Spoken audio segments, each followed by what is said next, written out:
अस्सलाम वालेकुम everyone, hope you all are doing good. तो जी this is Eid shopping blog part 1 मैं पहले ही अपलोड कर चुकी हूँ, आप मेरे यूट्यूब चैनल पे देख सकते हैं। अच्छा जी, तो without wasting any time let's start today's blog. अच्छा जी, तो जो फर्स्ट ब्लॉग था उसमें मैंने अपना ईद आउटफिट परचेज़ कर लिया था और अब मैं आई हूँ यहाँ पे मेट्रो पे। मुझे अपने आउटफिट के साथ मैचिंग हील्स परचेज़ करनी थी।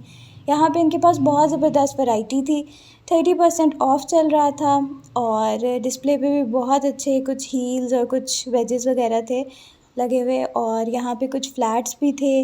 अच्छा जी, यहाँ पे इन्होंने ना 2490 की ये कुछ हील्स जो हैं वो इन्होंने 30% ऑफ में लगाई हुई थी और जो फ्लैट्स थे वो 1490 की सेल में अवेलेबल थे। अच्छा जी, यहाँ पे डिस्प्ले में भी कुछ बहुत अच्छे वेजेस लगे हुए थे, लेकिन ये तो बहुत ही मतलब कैजुअल हैं, ये ईद आउटफिट के साथ तो इतना नहीं जाते। ईद आउटफिट के साथ तो ज़रा हील्स वगैरह अच्छी लगती हैं जी। तो यहाँ पे स्टिलेटोस भी थे, यहाँ पे ब्लॉक हील्स भी थी और फ्लैट्स भी बहुत अच्छे थे।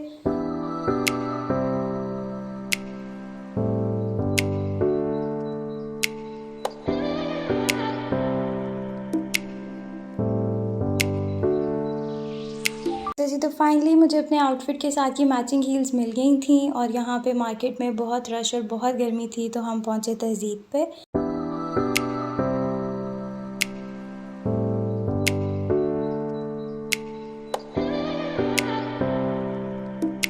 तो तहज़ीब का मुझे बेस्ट पार्ट ये लगता है कि इन्होंने बाहर एक बहुत मज़े का सिटिंग एरिया बनाया हुआ है।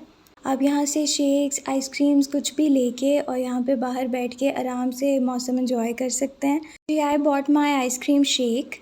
आई डोंट नो क्यों इन्होंने अपनी पैकेजिंग चेंज कर दी है, मुझे बिल्कुल अच्छी नहीं लग रही थी, बट शेक तो सेम था बीच में।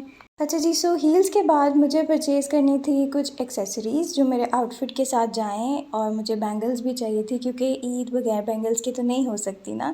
इयररिंग्स थे बहुत प्यारे प्यारे से। अच्छा, ईद बहुत गर्मी में आ रही है तो बड़े बड़े से झुमके और वो सब प्रेफर नहीं करती मैं बिल्कुल भी इन गर्मियों में। वैसे भी वो शादी के इवेंट के बगैर बिल्कुल भी अच्छे नहीं लगते। तो ये जो इयररिंग्स होते हैं ना, ये बहुत प्यारे लगते हैं, ये आप आसानी से कैरी कर सकते हैं। इस ईद पे इतनी गर्मी भी नहीं लगती और बहुत सॉफ्ट लुक देते हैं।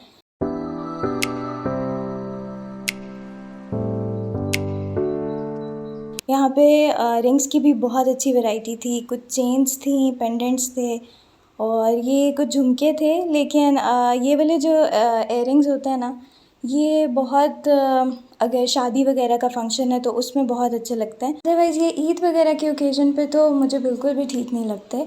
अच्छा जी, यहाँ पे कुछ रिंग्स की वैरायटी थी कुछ थोड़ी सी और। So I was looking for matching earrings और अगर कोई अच्छा सा ब्रेसलेट मिल जाए और बैंगल्स।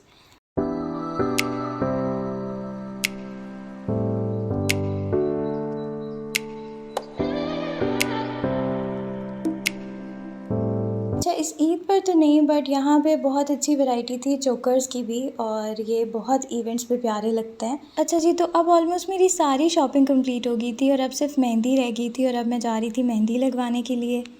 ओके जी, सो हेयर आई एम और फाइनली मैं मेहंदी लगवा रही थी और मुझे ये मेहंदी का डिज़ाइन बहुत अच्छा लग रहा था। अच्छा, मेहंदी का डिज़ाइन ना मुझे थोड़ा लाइट लाइट सा अच्छा लगता है, बहुत भरे भरे हाथ ना वो मुझे अच्छे नहीं लगते, तो मुझे ये डिज़ाइन बहुत अच्छा लग रहा था। जी, सो इसी के साथ this blog came to an end. I hope you all would have liked it. Keep supporting, keep loving, bye bye and happy Eid मुबारक इन एडवांस।